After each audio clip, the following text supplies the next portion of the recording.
Tawagin po natin ha. Isang galing po ng norte ito. Isang Ilocano. Yes. Na taga Ilocos Sur. Yes. Na ayaw niya saan? Bangag! Tawagin natin. Walang iba kundi si Mr.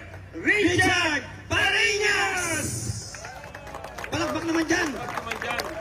Yan, Pariñas. At ang Pariñas ay kalaban ng mga bangag! Ano mo kakantahin? Ano po kakantahin? Ay, ating. Yo! Magandang gabi po sa lahat. First time ko to eh. Pero ilang gabi ko nang minomonitor yung nangyayari. Oh, kininayo! Oh, kininam talaga sila lahat. Ha? Sana sa mga lahat ng mga nakatutok dito, Duterte tayo. Ha? Sa lahat ng mga Kailocanuhan, tumatayo ako dito, tahimik sila. May nabalitaan ba kayo mga Ilocano na lumaban na kumontra kay Marcos? Di ba? Wala? Wala? Sino? Ha? Meron? Oh. Ako, pinanganak ako September 11, 1986. Kabirthday ko yung tatay niya. Kaya po lakay. Pero yung anak niya, ewan ko lang. Okay na. Napanood ko tong nangyari ito kay BP, kay Atty. Lopez. Masyadong garapal. Parang binanglahaya na yung BP natin eh. Walang hiya talaga sila. Hindi ko naman nilalahat na mga kasi trabaho ng mga yan, di ba? Pero sa lahat ng mga nakasubaybay, Luzon, Visayas, Mindanao, Ilocano ka man, Bisaya ka man, Mindanaoan ka man, nanay ko, taga Mindanao din. Alam na natin yung nangyayari sa gobyerno ngayon. Sana naman magising na kayo. Yung nangyayari sa Kongreso ngayon, dahil lang dito, di ba? Dahil lang sa pera. Para magkaroon sila ng pondo para sa election sa 2025. Magti 3 years pa lang si Marcos sa posisyon. Pero ang mindset nila, 2028. Hindi ba bangag? Diba?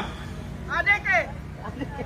Di lalo yung asawa, kamukha ni ano. Bongbong adik! Hindi, may pelikula dati sa ano eh. May pelikula dati sa Shake, Rattle and Roll, yung unding. Bongbong Marcos! Yung unding. Yung malaking mata. Diba?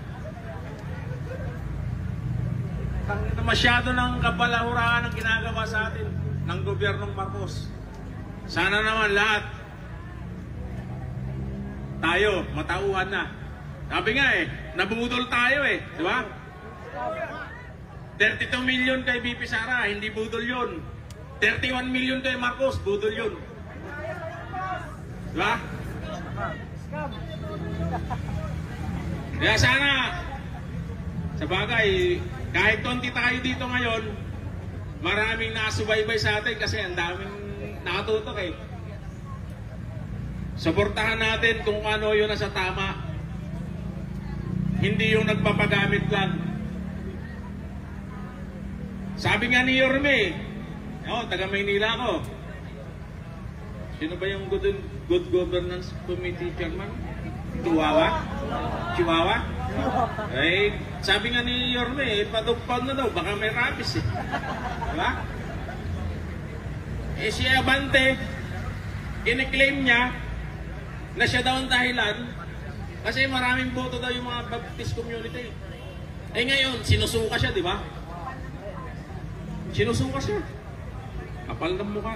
Rolex, bulletproof sasakyan. Pera naman ng bayan. Taxi driver, tricycle, Lahat.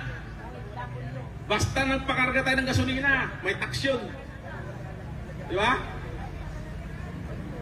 Kaya wag na nilang kalimbang-kalimbang yung utak ng Pilipino. Dito tayo tumatayo para sa tama. Diba? Maraming salamat po sa pagkakataon. Duterte to kayo. Duterte, General Bato, Bongo, Atty. Vic Rodriguez, At si Kong number one. Marcoleta. Baka maging presidente yan. Marcoleta, at saka si Pastor Kibuloy. Salamat po sa pagkakataon.